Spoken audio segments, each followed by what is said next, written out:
Novel karya Syukri Muhammad Syukri. Aku tidak melihat ibu, tetapi pintu belakang terbuka.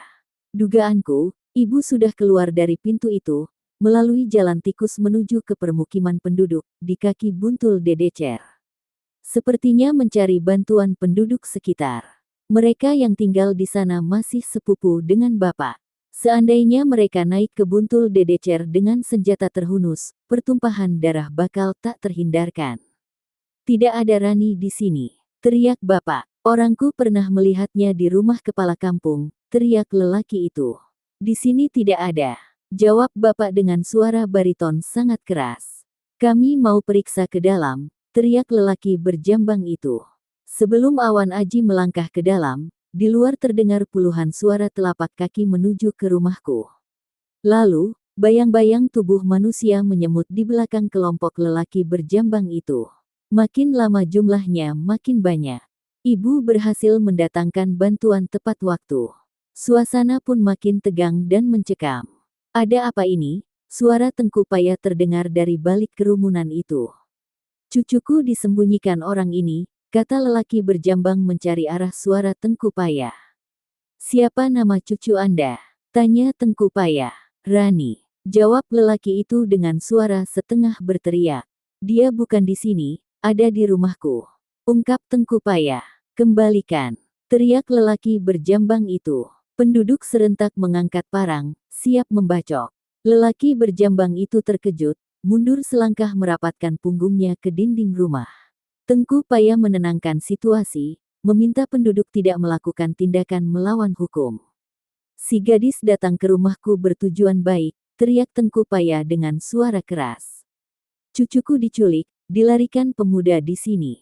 Teriak lelaki itu. Penduduk dengan parang terhunus terus merapat ke arah lelaki itu, jaraknya hanya hitungan sentimeter. Parang diangkat tinggi-tinggi, sekonyong akan membacok. Lelaki berjambang dan ketiga temannya makin terpojok, terjepit antara penduduk dan kami.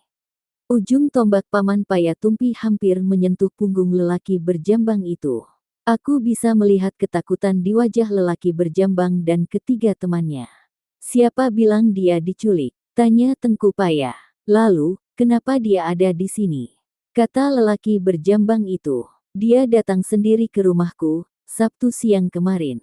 Tegas Tengku Paya mulai emosi.